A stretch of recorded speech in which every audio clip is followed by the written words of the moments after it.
नमस्ते दोस्तों। महिला आरक्षण से संबंधित ये कोट है कि यह भीख नहीं अधिकार है, जन जन की यह पुकार है, महिलाओं की मजबूरी है, उन्हें आरक्षण बहुत जरूरी है।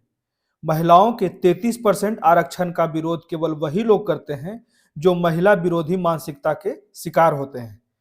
महिलाओं के उत्थान के लिए और भी बहुत से प्रावधान किए गए हैं भारत के संविधान में, जैसे कि भाग 3 में फंडामेंटल राइट के रूप में, उसके बाद डीपीएसपी में जिसमें पुरुषों और महिलाओं दोनों के लिए समान काम के लिए समान वेतन दिया गया है। ठीक है, उसके बाद काम की मानवीय स्थिति को ध्यान में रखा जाता है, मातृत्व राहत प्रदान किए जाते हैं, उसके लिए आर्थिक सशक्तिकरण भी सुनिश्चित किया जा रहा है, चुनाव का भी अधिकार दिया गया है, इलेक्शन लड़ने का, वोट देने का। ठीक है, उसके बाद 243D में SC ST के साथ साथ वुमेन्स को भी अब आरक्षण दिए जाने लगे हैं, जिससे कि महिलाएं घर से बाहर निकलकर देश के विकास में योगदान दे सके। तो आइए शुरू करते हैं आज का डिस्कशन। आज का डेट है 13 दिसंबर 2023 और अभी हम डिस्कस करेंगे द हिंदू के कुछ इंपॉर्टेंट आर्टिकल्स हिंदी में। तो सबसे पहले हम लोग देखेंगे कि जम्मू कश्मीर और पुदुचेरी में लोकसभा ने महिलाओं के आरक्षण के लिए विधेयक पारित कर दिया है। मतलब कि कल 12 दिसंबर को 2 विधेयक पारित किए गए लोकसभा में, जो जम्मू कश्मीर और पुदुचेरी की विधानसभाओं में महिलाओं के लिए 33% आरक्षण प्रदान करने का प्रावधान किया गया है। और ये याद रखिएगा, ये जो बिल आया था वो सितंबर 2023 में आया था और ये पारित हुआ है 106 कॉन्स्टिट्यूशनल अमेंडमेंट अधिनियम 2023 के थ्रू। ठीक है, जिसने लोकसभा, राज्य विधानसभा और दिल्ली विधानसभा में 1/3 महिला आरक्षण की शुरुआत कर दी। प्रक्रिया शुरू होने के बाद ही लागू हो जाएगा और यह जो प्रक्रिया है लगभग 15 वर्षों तक चलेगा जब से लागू होगा। ठीक है, उसके बाद अगला आर्टिकल है, पिछले साल जो सड़क दुर्घटनाएं हुई उसमें मौतों की संख्या जो है लगातार बढ़ती गई है। ये दिल्ली पुलिस का रिपोर्ट दिया गया है। इसमें कहा जा रहा है कि लगातार जो है सड़कों पर दुर्घटनाएं जो है वो बढ़ी है। इसके बारे में भी कुछ डेटा प्रस्तुत किए गए हैं दिल्ली पुलिस के द्वारा। दिल्ली ट्रैफिक पुलिस की रोड क्रैश, याद रखिएगा, रोड क्रैश रिपोर्ट 2022 में हिट एंड रन मामले, पैदल यात्रियों की मृत्यु की संख्या दी गई है। इसमें सबसे ज्यादा क्या गया है, फोन के उपयोग से लगभग 25,820 लोगों की मृत्यु हो गई। इसी के लिए आप लोग भी प्रयास कीजिए कि जब भी आप ड्राइव कर रहे हैं, चाहे 2 व्हीलर हो 4 व्हीलर हो, फोन का उपयोग ना करें, या फिर अगर फोन इतना इंपॉर्टेंट है तो गाड़ी को कहीं पे साइड में रोक कर ही फोन का उपयोग करें। और एक बात कहा जाता है कि 2022 में जो दिल्ली की सड़कों पर जो हर दिन औसतन जो है लगभग 4 व्यक्ति की मौत हुई है, खास के सड़क दुर्घटना के कारण। तो ये सारी चीजों को हम लोग विस्तार से पढ़ेंगे और इसके रोकने के नए नए उपाय को भी हम लोग पढ़ेंगे। तो सबसे पहले हम लोग देख लेते हैं कि सड़क दुर्घटना के कारण कौन कौन से हैं, प्रमुख कारण क्या क्या है।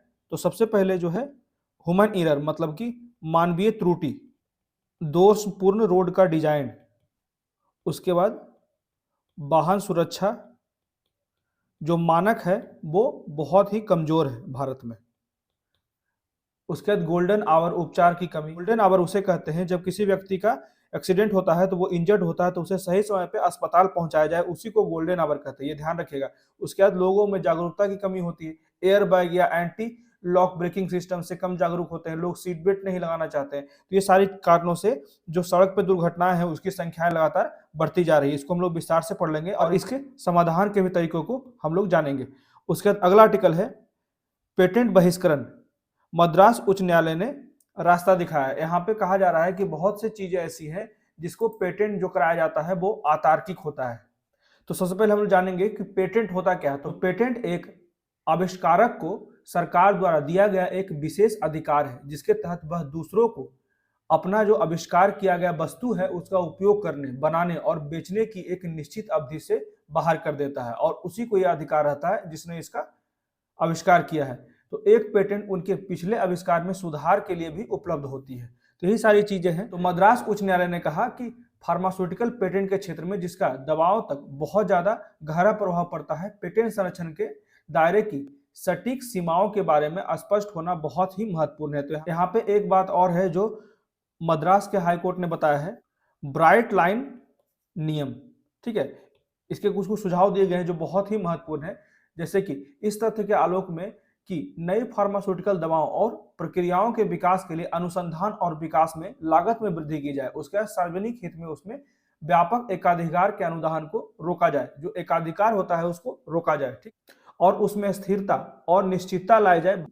भारतीय पेटेंट जो कार्यालय है उसके बोझ को भी कम किया जाए। उसका जो अगला आर्टिकल है अराजक पूंजीवाद, मतलब कि एनार्को कैपिटलिज्म के आसपास की बहस को समझने की बात की जा रही है। तो यहाँ पे मेनली जो कहा जाता है, जो अराजक पूंजीवाद है वो राज्य के बजाय बाजार द्वारा व्यापक रूप से विनियमित होता है। तो याद रखिएगा कि बाजार द्वारा व्यापक रूप से विनियमित होता है और समाज में वस्तुओं और सेवाओं के स्वैच्छिक आदान प्रदान की वकालत करता है, ठीक है। तो इसको भी हम लोग विस्तार से पढ़ेंगे। आइए शुरू करते हैं। तो सबसे पहले Lok Sabha passes bills for women's court in Jammu Kashmir and Puducherry. तो पुदुचेरी और जम्मू कश्मीर जैसे यूटी में जहां पे विधानसभा है वहां पे महिलाओं की जो सीट है उसको 1/3 तक बढ़ा दिया गया है। उसी के बारे में यहाँ पे आर्टिकल है। लोकसभा ने मंगलवार मतलब कि 12 दिसंबर को 2 विधेयक पारित किए जो जम्मू कश्मीर और पुदुचेरी की विधानसभा में महिलाओं के लिए 33% आरक्षण को प्रदान किया, जबकि केंद्र शासित प्रदेश सरकार संशोधन विधेयक 2023 जो है वो पुदुचेरी की विधानसभा में महिला आरक्षण पेश करने का प्रयास करता है। और जम्मू कश्मीर पुनर्गठन जो दूसरा संशोधन है विधेयक 2023 जो है उसमें जम्मू कश्मीर की विधानसभा के साथ भी ऐसा ही करता है। महिला आरक्षण जो है वो अगली जनगणना के बाद ही परिसीमन की जाएगी। ये बिल सितंबर 2023 में संसद द्वारा पारित संविधान के 106वां संशोधन अधिनियम 2023 को आगे बढ़ाने के लिए पेश किया गया है, जिसने लोकसभा, राज्य विधानसभा और दिल्ली विधानसभा में 1/3 महिला आरक्षण का प्रावधान करता है, ठीक है। उसके बाद प्रक्रिया शुरू होने के बाद ही लागू होगा और महिला आरक्षण इसके प्रारंभ होने से 15 वर्षों की अवधि तक रहेगा, ठीक है। तो इसी संबंधित एक मेंस का प्रश्न है जो प्रयास कीजिए आप लोग। जैसे प्रश्न है, स्थानीय स्वशासन के संस्थानों में महिलाओं के लिए सीटों के आरक्षण का भारतीय राजनीतिक प्रक्रम के पितृसत्तात्मक अभिलक्षण पर एक सीमित प्रभाव पड़ता है। जैसे कि जितने भी पंचायती राज हैं, नगर निगम है, वहां पर अगर महिला का प्रतिनिधित्व बढ़ता है तो महिला का जो अधिकार है जमीनी स्तर पर बेहतर तरीके से उजागर होता है, उनकी समस्याएं उजागर होती है, तो उनके समाधान के लिए भी जमीनी स्तर पर बहुत अच्छे से कार्य होता है, जिससे कि महिलाओं के उत्थान के लिए, महिलाओं के सशक्तिकरण के लिए सकारात्मक प्रभाव पड़ता है। तो इसको अच्छे तरीके से अटेम्प्ट कीजिए और जो भी समस्या हो मुझे कमेंट कीजिए, ठीक है। उसके बाद अगला आर्टिकल जो है, road accidents fatalities increased last year, जो है दिल्ली पुलिस की रिपोर्ट में कहा गया है। दिल्ली ट्रैफिक पुलिस की रोड क्रैश रिपोर्ट के अनुसार 2022 में हिट एंड रन मामले और पैदल यात्रियों की जो मृत्यु संख्या है लगातार बढ़ गई है, जिसमें गाड़ी चलाते समय फोन का उपयोग के कारण भी सबसे ज्यादा मृत्यु हुआ है। लगभग 25,820 लोगों की मृत्यु पिछले साल हुई है फोन का इस्तेमाल करते हुए ड्राइव के समय। उसके दिल्ली ट्रैफिक पुलिस की पिछले साल की रोड क्रैश रिपोर्ट के मुताबिक 2022 में दिल्ली की सड़कों पर हर दिन औसतन 4 लोगों की मौत होती है। रिपोर्ट में यह भी बताया गया है कि 2021 की तुलना में दुर्घटनाओं की संख्या में 19.7% की वृद्धि हुई है और मृत्यु में 17.9% की वृद्धि हुई है, और जो चोट लगते हैं, गंभीर रूप से जो टोटिल हो जाते हैं दुर्घटना के कारण, उसमें भी 21.7% की वृद्धि हुई है, ठीक है। तो इसमें कंफ्यूज नहीं होएगा। सबसे पहले दुर्घटना एक्सीडेंट्स में वृद्धि हुई 19.7, मृत्यु में वृद्धि हुई है 17.9, और एक्सीडेंट में जो बुरी तरह से घायल हो जाते हैं उसमें वृद्धि हुई है 21.7, ठीक है। उसी संबंधित ये फिगर है, अच्छे से देखिएगा। जैसे कि यहाँ पे एक साल में दिखाया गया है, पिछले साल 4720 एक्सीडेंट हुए थे, उसके बाद इस साल जो है 5652 एक्सीडेंट हुए। उसमें डेथ जो है इस बार इसमें भी बढ़ गया है, इंजरी भी बढ़ गया है, ठीक है। जैसे कि देखा जा सकता है कि 2 व्हीलर्स के लिए 38% एक्सीडेंट हुए हैं, बड़े वाहन जो है 18% एक्सीडेंट किए हैं, और जो पैदल चलने वाले हैं व्यक्ति वो लगभग 44% एक्सीडेंट के शिकार हुए हैं। दिन के समय में लगभग 622 एक्सीडेंट हुए हैं, वही रात के समय में लगभग 806 एक्सीडेंट हुए हैं, मतलब कि रात में ज्यादा एक्सीडेंट हुए हैं। आगे हम लोग देख लेते हैं, उचित सड़क संकेतों की भी आवश्यकता है। जो सड़क बनाए जाते हैं वहां पे जो सही तरीके से जो ट्रैफिक नियम है उसका पालन भी नहीं होता है, इसी कारण भी एक्सीडेंट्स कुछ ज्यादा होते हैं। जैसे निश्चित रूप से 2021 में कोविड-19 के कारण शहर जो है कई सप्ताहों तक लॉकडाउन में था। उसके बाद मामलों की व्यापकता के आधार पर कई इलाकों में विस्तारित अवधि के लिए प्रतिबंध लागू किए गए थे। विशेष आयुक्त जो एस यादव है वही ईएसआई स्टेटमेंट दिए हैं, उन्होंने ही कहा है कि अभी जो है इस वर्ष दिल्ली पुलिस के अनुसार ज्यादा मृत्यु हुई है सड़क पे, ठीक है। तो लोगों को सड़क पार करने में मदद कराने के लिए फुट ओवरब्रिज, सबवे और जेब्रा क्रॉसिंग सहित पर्याप्त पैदल यात्री अनुकूल बुनियादी ढांचे विकास का निर्माण करने से कई लोगों की जान बचाने में मदद मिली है, ऐसा कहा जाता है विशेष आयुक्त के द्वारा, जो एस यादव है, ठीक है, दिल्ली पुलिस में। उन्होंने उचित सड़क संकेतों की भी आवश्यकता पर जोर दिया। पिछले वर्ष सड़क दुर्घटनाओं के पीड़ितों में से अधिकांश जो थे, वे 629 जो थे वो पैदल यात्री थे। आंकड़ों से यह भी पता चला है कि राजधानी की सड़कों पर मरने वालों में से 77 जो थे वो नाबालिग भी थे। तो ये बस रिपोर्ट को डिस्कस किया गया है इस आर्टिकल में, इसलिए ज्यादा कुछ है नहीं, ठीक है। रिपोर्ट के अनुसार 2022 में हिट एंड रन के मामले में पिछले साल 555 की तुलना में इस वर्ष 668 एक्सीडेंट्स हुए हैं। शहर में सभी घातक दुर्घटनाओं में से 47% हिट एंड रन के मामले शामिल है। नशा से भी बहुत बड़ी संख्या में दुर्घटनाएं हो रही है, ठीक है। इसलिए जब गाड़ी चला रहे हैं तो किसी प्रकार का नशा से बचना चाहिए। नशा तो ऐसे करना ही नहीं चाहिए, वो पूर्णतः जो है वो स्वास्थ्य के लिए हानिकारक होता है। तो एक वरिष्ठ अधिकारी ने कहा कि ऐसे ज्यादातर मामलों में जो दोषी ड्राइवर होता है वो शराब के नशे में पाया जाता है। तो पुलिस को बहुत जगह ऐसा भी देखा गया है कि दुर्घटनाग्रस्त लोग हो गए हैं, लेकिन वहां पे पुलिस को इन्फॉर्म नहीं किया जाता है। इसके कारण भी बहुत सी मृत्यु हो जाती है। तो पुलिस को मामले की रिपोर्ट करने से स्थानीय लोग बचते हैं। तो लोगों को जागरूक होने की आवश्यकता है, जैसे एम्बुलेंस को पहुंचाएं, उसी को कहा जाता है गोल्डन आवर, ठीक है। जिस समय कोई भी व्यक्ति, किसी भी व्यक्ति का एक्सीडेंट अगर हो गया है तो वहां पे तत्काल अगर उससे उपचार नहीं मिलता है तो मैक्सिमम जो है उसकी स्थिति बहुत ही दयनीय हो जाती है, ठीक है। तो इसी के लिए गोल्डन आवर के लिए भी लोगों को जागरूक करने की आवश्यकता है। दोषपूर्ण नंबर प्लेट और पर्याप्त निगरानी कैमरे की कमी ऐसे कई अपराधियों को बच निकलने में मदद करती है, जो कुछ मामलों में जिन राहगीरों ने दुर्घटना देखी है, यहाँ पे क्लियर कहा जा रहा है कि जो राहगीर दुर्घटना देखते हैं वे पुलिस को मामले को रिपोर्ट करने से बचते हैं। उन्होंने कहा कि शराब पीकर गाड़ी चलाने वालों पर मुकदमा चलाकर, ऐसा कहा जा रहा है श्री यादव के द्वारा कि बहुत से व्यक्ति को जो नशे में होते हैं उनको अरेस्ट कर लिया जाता है रात भर के लिए, जिससे कि वो दुर्घटनाएं टल जाती है। तो गाड़ी चलाने के कारण उन्होंने होने वाली दुर्घटनाओं की संख्या को कम करने का भी प्रयास किया जाता है, ठीक है। उसके बाद वरिष्ठ अधिकारी ने यह भी कहा कि गाड़ी चलाते समय सेल फोन का उपयोग करने से, वो हम लोग पहले ही बात कर चुके हैं कि 25,820 लोगों की मृत्यु सिर्फ मोबाइल का उपयोग ड्राइविंग के समय करने से हुई है, ठीक है। तो ये था पूरा का पूरा आर्टिकल, जिसमें कुछ रिपोर्ट प्रस्तुत किए गए थे दिल्ली पुलिस के द्वारा जो रोड एक्सीडेंट हो रहे हैं, ठीक है। तो उसके समाधान के लिए हम लोग पहले भी बहुत बार इस सब चीजों को पढ़ चुके हैं। रोड एक्सीडेंट से संबंधित मेंस के फॉर्मेट में सारे चीजों को हम लोग डिस्कस कर चुके हैं। अगर देखना है तो पिछले वीडियो को हमारा देखें, ठीक है। उसके बाद अगला आर्टिकल जो है, इसमें कहा जाता है पेटेंट बहिष्करण, मतलब कि मद्रास उच्च न्यायालय रास्ता दिखाता है बहुत बहुत से जो है पेटेंट को बहिष्कृत किया जा रहा है। तो सबसे पहले जान लेते हैं पेटेंट होता क्या है।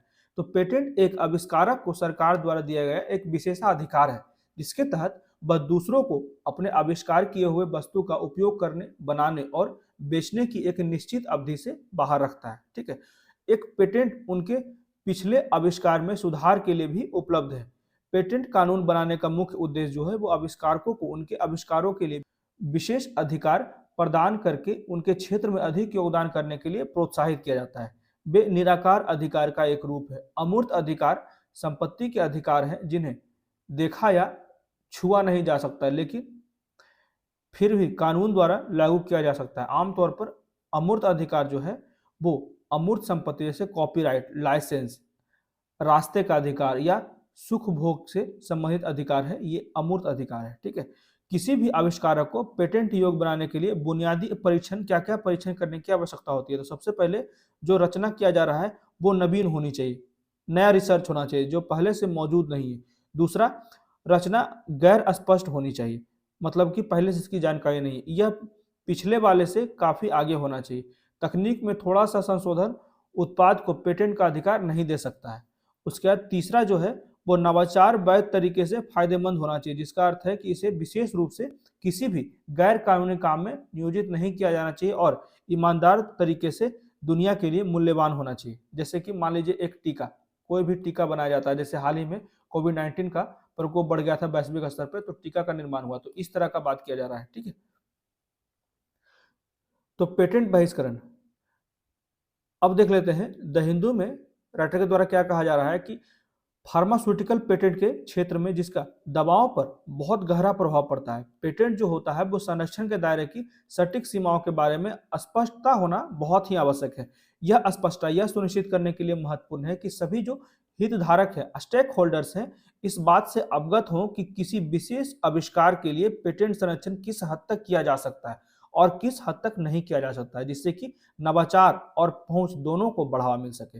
जैसे कि यहाँ पे कहा जाता है कि फार्मास्यूटिकल और मेडिकल पेटेंट से संबंधित मामलों में अदालत जो भी मद्रास हाई कोर्ट के द्वारा कहा गया है को प्रतिस्पर्धी हितों के प्रति सचेत रहने और एक मजबूत संतुलन बिंदु खोलने की आवश्यकता है। इसी के लिए आज का ये आर्टिकल है और ये जो आर्टिकल है द हिंदू के एडिटोरियल में है। ठीक है, अब इसमें जान लेते हैं जो यहाँ पे विवाद शुरू हुआ वह पेटेंट अधिनियम की धारा 3 में 3D में और ई में। ठीक है, एक क्षेत्र जहां यह विशेष रूप से महत्वपूर्ण है वह है पेटेंट अधिनियम की धारा 3 में निर्धारित पेटेंट योग्यता के बहिष्करण से संबंधित। ठीक है, यहाँ पे धारा 3 में कहा गया है क्लियर, पेटेंट की जो एलिजिबिलिटी है उसी से संबंधित सवाल उठे हैं। तो इस प्रावधान में फिल्टर का एक सेट लगा है, मतलब कि जांच करने का एक तंत्र है, जिससे कि प्रत्येक आविष्कारक को पेटेंट योग्य होने के लिए एक निश्चित जांच से गुजरना होगा और अगर वो जांच में खरे उतरते हैं तभी उनको पेटेंट का अधिकार मिलता है।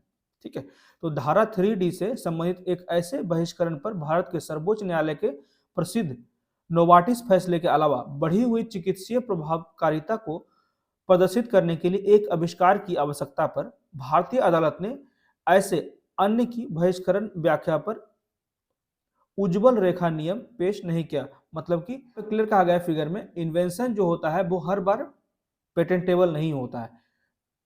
बहुत से discovery of any new property और new use for a known subject, यहाँ पे क्लियर कहा जाता है नोन सब्सटेंस, और of the use of mere use of a known process machine और apparatus unless such known process results in a new product or employ at least one new reactant।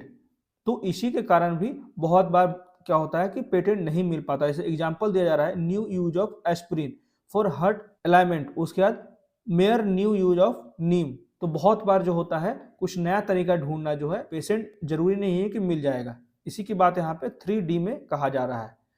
आगे देख लेते हैं मद्रास उच्च न्यायालय का क्या निर्णय आया। इस पृष्ठभूमि में मद्रास उच्च न्यायालय के न्यायमूर्ति सेंथिल कुमार राममूर्ति के 2 हालिया रिपोर्ट उल्लेखनीय है। यहाँ पे 2 रिपोर्ट को उल्लेख किया गया है। तो पहला रिपोर्ट के बारे में बताया जाता है नोवोजाइमस बनाम पेटेंट ऑफ डिजाइन के सहायक नियंत्रण जो है उसमें कहा जाता है धारा 3E, इसमें सेक्शन 3E से संबंधित है, जो उन रचनाओं को सुरक्षा से बाहर करता है जो उनके घटक के मात्र एकत्रीकरण के बराबर है। मतलब कि वो ज्यादा से ज्यादा एकत्र करने पे निर्भर करता है। तो अदालत का मानना है कि धारा 3E पहले से ज्ञात सुरक्षा समुच्चय के दायरे से बाहर नहीं है। इसलिए इसका मतलब यह है कि यदि कोई घटक स्वतंत्र रूप से पेटेंट के अनुदान के लिए आवश्यकताओं को पूरा करता है तो धारा 3E के तहत किसी संरचना में शामिल होने के बावजूद वह पेटेंट योग्य है 3E में। ठीक है, और 3D में शामिल नहीं हो सकता, जो छोटे मोटे बदलाव करके ले आता है। ठीक है, तो सटीक विधायी पीठ की अदालत की बारीकियों से जांच से पता चलता है कि इसने आगे कहा है कि तत्काल मामले में रचना की अस्वीकृति उचित थी, क्योंकि पेटेंट धारक इस बात को प्रमाणित करने के लिए साक्ष्य प्रस्तुत करने में विफल रहे थे। तो यहाँ पे भी अगर कोर्ट किसी पे भी किसी को संबंधित कर, अगर कोर्ट किसी भी जो हितधारक है, पेटेंट धारक है, उनको बुला लेता है और जो आपने नवीनता लाई है किसी प्रोडक्ट में, नवीन आविष्कार किया है, तो उसके बारे में साक्ष्य भी प्रस्तुत करना आवश्यक है। तो यहाँ पे आगे कहा जाता है कि आविष्कार उनके भावों के योग्य से अधिक था। कई सामग्रियों की संरचना के सहक्रियात्मक गुणों को प्रदर्शित करने के लिए साक्ष्य प्रस्तुत करने का यह आग्रह धारा 3E के सटीक दायरे को स्पष्ट करने के दृष्टिकोण से यह स्वागत योग्य कदम है। ठीक है, डिफरेंस क्लियर हो गया 3D और 3E में। अब आगे देख लेते हैं। तो दूसरा मामला क्या था, हांगकांग और संघाई विश्वविद्यालय बनाम सहायक पेटेंट नियंत्रक का कहना था, जो धारा 3I का मामला था। वो 3E का मामला था, ये 3I का मामला था। यह प्रावधान संक्षेप में कहा जाता है कि संरक्षण के दायरे से उन आविष्कारकों को बाहर रखता है जिसमें मनुष्य या जानवरों को रोग मुक्त करने या बढ़ाने के लिए औषधि, शल्य चिकित्सा, उपचारात्मक, रोग निरोधी, नैदानिक, उपचारात्मक या अन्य उपचार के लिए कोई प्रक्रिया करता है, तो इसे आविष्कारों से बाहर रखा जाता है। ठीक है, खास के मनुष्य या जानवरों को रोग मुक्त करने के लिए किया जाता है और उनकी आर्थिक उत्पादकता मतलब कि लाभ के लिए किया जाता है। यह निर्णय इस जांच द्वारा बाहर किए गए निदानों के प्रकारों पर भी काफी प्रकाश डालता है। विशेष रूप से यह माना गया है कि कई बार केवल इन्वेसिव निदान तक ही सीमित नहीं है, जिसमें शरीर पर परीक्षण करना भी शामिल है। ठीक है, जैसे कि यहाँ पे आईवीआर का भी एक एग्जाम्पल दिया जा रहा है। इसके बजाय अदालत ने संपूर्ण विनिर्देश के संदर्भ में दांव की जांच के लिए एक मानक प्रस्तावित किया है, ताकि यह निर्धारित किया जा सके कि क्या यह किसी बीमारी का निदान करने की प्रक्रिया को निर्दिष्ट करता है या नहीं। तो इस आधार पर यदि कोई दिया गया परीक्षण जो भी जांच किया जा रहा है स्वयं या किसी बीमारी का निदान करने में सक्षम है, भले ही वह निश्चित न हो, तो वह पेटेंट के लिए अयोग्य हो जाएगा। ठीक है, यहाँ पे अगर कोई बीमारी का इलाज करने में सक्षम नहीं होगा तो उसको पेटेंट नहीं मिल पाएगा, और यदि परीक्षण में किसी बीमारी का निदान नहीं कर सकता है तो यह पेटेंट योग्य होगा। यहाँ पे क्लियर कहा जाता है कि on this basis if a given test is per se मतलब capable of diagnose a disease even if it is not definitive, तो it would be patent ineligible, जिसका शुरुआत में हम लोग बात किए थे। और आगे कहा जाता है कि and if the test can not diagnose a disease it would be patent eligible. तो इसी का ये दोनों डिफरेंस था। परीक्षण को बेहतर करने के लिए अदालत ने प्रसव पूर्व, जो महिलाएं बच्चा पैदा होने से पहले प्रसव पूर्व बीमारी के निदान के लिए एक गैर आक्रामक परीक्षण का एक उदाहरण प्रदान करते हैं। यदि विचाराधीन प्रक्रिया जो है वो भ्रूण की विकृति को उजागर नहीं कर पाती है तो यह एक नैदानिक परीक्षण नहीं होगा, और इसलिए धारा 3I के तहत रोक नहीं लगाई जा सकती। अब आगे देख लेते हैं, ये बहुत ही महत्वपूर्ण है, ब्राइट लाइन नियम क्या होता है और इसकी आवश्यकता क्यों है। तो इस तथ्य के आलोक में की गई नई फार्मास्यूटिकल दवाओं और प्रक्रियाओं के विकास के लिए अनुसंधान और विकास लागत बहुत अधिक है और सार्वजनिक हित में इसके व्यापक एकाधिकार के अनुदान को रोकने की आवश्यकता है। तो ब्राइट लाइट नियम जो है वो बहुत ही कारगर है इसके लिए। ब्राइट लाइट नियम जो है वो भारतीय पेटेंट कार्यालय की निर्णय लेने की प्रक्रिया में कुछ आवश्यक स्थिरता और निश्चितता लाने में मदद करता है। ब्राइट लाइन नियम निर्णय लेने को सरल बनाता है, प्रशासन में आसानी लाता है और इससे भारतीय पेटेंट कार्यालय का बोझ भी कम होता है। इसमें आगे कहा जाता है कि जो सुरक्षा की सीमा और दायरे के बारे में स्पष्टता प्रदान करता है और नागरिक समाज समूहों को कानून की सीमाओं को समझने में भी मदद करके पेटेंट आवेदकों का विरोध करने में भी सहायता करता है, जो ब्राइट लाइन नियम है। तो निश्चितता की कमी के साथ लंबी पेटेंट अभियोजन प्रक्रिया का वर्तमान मिश्रण नवाचार को प्रोत्साहित करने के मामले में आगे बढ़ने का सबसे अच्छा रास्ता नहीं है। तो ब्राइट लाइन नियम जो है वो आविष्कारकों और फार्मास्यूटिकल कंपनियों को अपने पेटेंट के लिए संभावित चुनौतियों का बेहतर सामना करने और पेटेंट उल्लंघन मुकदमे में सफलता की संभावना बढ़ाने की अनुमति देगा। कम से कम फार्मास्यूटिकल्स के मामले में ब्राइट लाइन नियम के कारण उत्पन्न होने वाले संभावित मुद्दों को कानून के भीतर अंतर्निहित सुरक्षा उपायों के द्वारा संतुलित किया जा सकेगा। इस कारण यह निर्णय जो है अन्वेषकों को उनके आविष्कारकों के लिए संभावित रूप प्रदान करेगा। ठीक है, इसी के लिए ये ब्राइट लाइन बहुत ही महत्वपूर्ण रखता है, जिससे कि ये जो भी पेटेंट लाइसेंस दे रहा है तो यहाँ पे गवर्नमेंट का बहुत अच्छे से मदद किया जाता है ब्राइट लाइन नियम के द्वारा। तो सार्वजनिक स्वास्थ्य हितों को आगे बढ़ाने में अपना योगदान देने में न्यायपालिका की बहुत ही महत्वपूर्ण भूमिका रही। दिलचस्प बात यह है कि मद्रास उच्च न्यायालय ने यह सुझाव देकर एक संवादात्मक कार्य किया है कि विधायिका इन विट्रो, ठीक है, IVF प्रक्रियाओं के बहिष्कार पर विचार कर सकती है और अनिवार्य लाइसेंस प्रदान करने के लिए इसे संतुलित भी कर सकती है।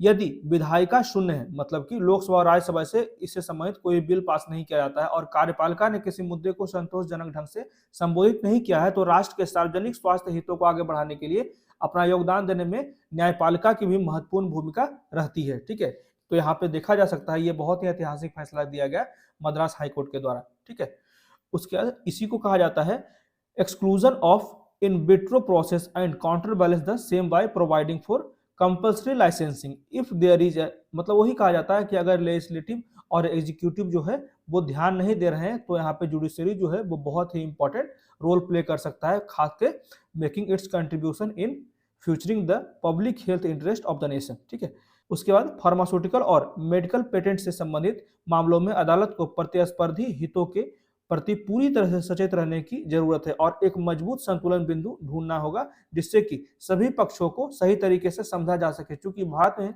पेटेंट कानून जो है वो न्याय शास्त्र अभी भी अपेक्षाकृत शुरुआती चरण में है। ठीक है, पेटेंट के लिए जो संबंधित लॉ बनाए हुए हैं भारत में वो अभी भी प्राइमरी स्तर पे, शुरुआती स्तर पे, इसलिए अदालत के पास हमारे देश और दूर दराज के सामाजिक आर्थिक परिस्थितियों को ध्यान में रखते हुए पेटेंट अधिनियम 1970 के प्रावधानों के दायरे की व्याख्या करने का अवसर है और उनके निर्णय का सही तरीके से निर्णय देना चाहिए जिससे कि हमारा जो है समाज का कोई भी नुकसान न हो पाए। ठीक है, तो ये था पूरा का पूरा आर्टिकल जो पेटेंट से संबंधित था। पेटेंट एक्सक्लूजन कहाँ पे पेटेंट को हटाया जा रहा है और कहाँ कहाँ कारगर नहीं है पेटेंट के लिए, हर एक चीज को हम लोगों ने पढ़ा। एक बार आप लोग इसे भी पढ़ लीजिएगा, पेटेंट अधिनियम 1970 में क्या क्या महत्वपूर्ण प्रावधान है, ये बहुत ही आवश्यक है। ठीक है, तो इसी संबंधित एक क्वेश्चन देख लेते हैं हम लोग।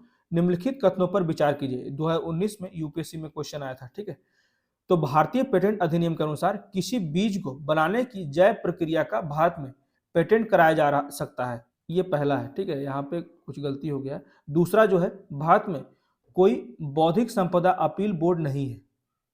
और तीसरा जो है, पादप किस्म भारत में पेटेंट कराए जाने की पात्र नहीं है। क्या हो जाएगा इसका सही उत्तर? मतलब कि पहला जो स्टेटमेंट है वो गलत है, क्योंकि भारतीय पेटेंट अधिनियम के अनुसार किसी बीज को बनाने की जैव प्रक्रिया का भारत में पेटेंट कराया नहीं जा रहा है। ठीक है, ये गलत हो जाएगा। और भारत में कोई बौद्धिक संपदा अपीलीय बोर्ड नहीं, अपीलीय बोर्ड है, ये भी गलत हो जाएगा। और पादप किस्में जो है वो भारत में पेटेंट कराए जाने की पात्र नहीं, हाँ ये सही है। तो इसीलिए ऑप्शन सी सही हो जाएगा। भारत में ऐसा कोई भी कानून नहीं है जो पादपों को पेटेंट करने की अनुमति देता है, इसी के लिए ये सही हो जाएगा स्टेटमेंट 3। अब बढ़ते हैं अगले आर्टिकल की तरफ। Understanding the debates around anarcho capitalism. तो सबसे पहले जान लेते हैं एनार्को कैपिटलिज्म होता क्या है। अराजक पूंजीवाद राजनीतिक दर्शन और राजनीतिक आर्थिक सिद्धांत जो राज्य के बजाय, ठीक है, जो राज्य के बजाय बाजार द्वारा व्यापक रूप से विनियमित होता है, समाज में वस्तुओं और सेवाओं के स्वैच्छिक आदान प्रदान की वकालत करता है। तो अराजक पूंजीवाद जो होता है वो शास्त्रीय उदारवाद, व्यक्तिवादी अराजकतावाद, यानी कि अराजकतावाद जो व्यक्तियों के स्वतंत्रता से गठित संघों के बजाय व्यक्तिगत स्वतंत्रता को प्राथमिकता देता है, और 19वीं सदी के ऑस्ट्रेलियाई स्कूल ऑफ इकोनॉमिक्स में भी निहित है, जिसमें 20वीं सदी के अनुयायियों में प्रभावशाली स्वतंत्रतावादी अर्थशास्त्री लुडविग बॉन शामिल थे। ठीक है, तो अराजक पूंजीवाद जो है वो निजी संपत्ति और महत्वपूर्ण आर्थिक शक्ति वाले निजी संस्थानों का समर्थन करके अराजकतावाद के अन्य रूप को चुनौती देता है। ठीक है, ये ध्यान रखिएगा, जो अराजक पूंजीवाद है ये अराजकतावाद को चुनौती देता है। इस शब्द ने हाल ही में, तो सबसे पहले अभी जो है वो एनार्को कैपिटलिज्म जो है वो अभी अर्जेंटीना के राष्ट्रपति चुनाव जीतने वाले स्वघोषित अराजक पूंजीवादी जेवियर माइली के साथ लोकप्रियता हासिल की है। तो ये शब्द अभी ही बहुत ज्यादा उपयोग हुआ है अर्जेंटीना में। राजनीतिक दर्शन राज्य को खत्म करने और कानून एवं व्यवस्था को निजी कंपनियों द्वारा नियंत्रित करने का आह्वान करते थे। यहाँ पे ज्यादा से ज्यादा प्राइवेटाइजेशन का बात किया जा रहा है। अराजक पूंजीवाद जिसको एनार्को कैपिटलिज्म कहते हैं। लोगों को ऐसा लगने लगा है कि अगर हम सरकारी तंत्रों को प्राइवेट कंपनियों के हाथों में दे देंगे तो ज्यादा से ज्यादा वो इन्फोर्स हो जाएगा, ज्यादा से ज्यादा उसका उपयोग हो पाएगा, उसका लाभ उठा पाएंगे सभी नागरिक। ठीक है, और सभी रूल रेगुलेशन को भी सही तरीके से मानेंगे, जिससे कि सरकार का भी ज्यादा से ज्यादा विकास होगा, देश का भी ज्यादा से ज्यादा विकास होगा और कमियां की और जितने भी समस्याएं हैं उसमें भी कमी होगी। तो उसी को आगे देख लेते हैं। तो अराजक पूंजीवाद एक राजनीतिक दर्शन को संदर्भित करता है जो राज्य के उन्मूलन और मुक्त बाजार में निजी कंपनियों द्वारा नियंत्रित कानून और व्यवस्था के प्रावधान की मांग करता है। तो क्लियर हो गया कि अराजक पूंजीवाद क्या होता है, जिसमें प्राइवेटाइजेशन की बात की जा रही है। यह शब्द अमेरिकी स्वतंत्रवादी अर्थशास्त्री मरे रोथबर्ड के द्वारा लाया गया था। तो सबसे पहले मरे रोथबर्ड ने इसका उपयोग किया था एनार्को कैपिटलिज्म का, जबकि बेल्जियम के राजनीतिक अर्थशास्त्री गुस्तवा डी मोलिनारी को पहला अराजक पूंजीवादी माना जाता है। ठीक है, उपयोग मरे रोथबर्ड ने किया था, लेकिन सबसे पहला एनार्को कैपिटलिज्म माना जाता है तो डी मोलिनारी जो कि बेल्जियम से संबंधित है। इसने हाल ही में जेवियर माइली के साथ लोकप्रियता हासिल की। यह शब्द की बात की जा रही है जो खुद को अराजक पूंजीवादी कहते हैं। उन्होंने पिछले महीने अर्जेंटीना के राष्ट्रपति बनने की दौड़ जीत ली। देख सकते हैं यहाँ पे सारे एनार्को कम्युनलिज्म, एनार्को कलेक्टिविज्म, एनार्को म्यूचुअलिज्म, एनार्को जियो एनार्किज्म, उसके बाद एनार्को कैपिटलिज्म, यहाँ पे देख सकते हैं, ठीक है। अगेंस्ट गवर्नमेंट रूलशिप, उसके बाद प्रो प्राइवेट प्रॉपर्टी, उसके बाद डिसेंट्रलाइजेशन, ठीक है। ये पॉइंट्स ध्यान रखिएगा, इसको नोट डाउन कर लीजिएगा, ठीक है। उसके बाद एंटी एग्रेशन, उसके बाद रिकॉग्नाइज स्कैरसिटी, जो समस्याएं हो रही है उसको जल्दी से जल्दी ढूंढना। उसके बाद pro free market, pro contract and money. तो ये कुछ डिफरेंसेज हैं जिसे ध्यान रखिएगा, इसके मुख्य फीचर्स हैं, ठीक है। उसके बाद यह कैसे कार्य करता है। परंपरागत रूप से मुफ्त बाजार के पैरोकारों ने पुलिस और अदालतों को छोड़कर अधिकांश वस्तुओं और सेवाओं के निजी प्रावधान का समर्थन किया है। ऐसा माना जाता है कि यह केवल राज्य द्वारा ही प्रदान किया जाता है, लेकिन अराजक पूंजीपतियों का मानना है कि मुक्त बाजार में प्रतिस्पर्धा करने वाली निजी कंपनियां जो है वो पुलिसिंग और कानूनी सेवाएं भी प्रदान कर सकती है, जो गुणवत्ता और कीमत के मामले में अक्सर राज्य से कहीं बेहतर होगा।